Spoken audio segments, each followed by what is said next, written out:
ZVL. Omroep ZVL.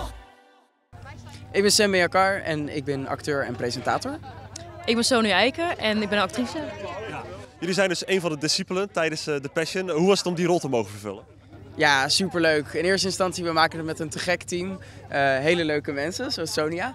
En ja, super mooi natuurlijk om zo'n historisch verhaal op een nieuwe manier te mogen vertellen. Ja, superleuk. Ik wilde het altijd al een keertje doen. En ik denk dat mijn ouders het ook fantastisch vinden dat ik hier aan meedoe. Dus echt heel leuk. Leuke groep, leuke mensen. Het is echt heel leuk om te doen, ja. Jullie kennen elkaar ook al?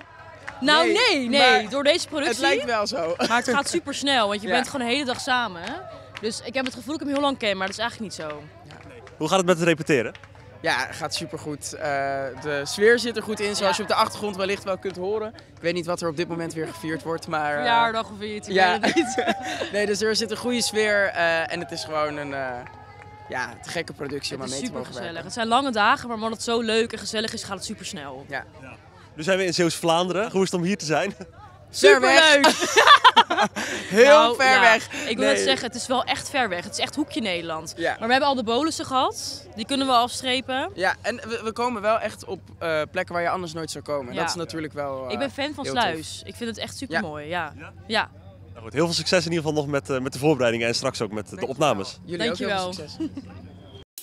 ZVL.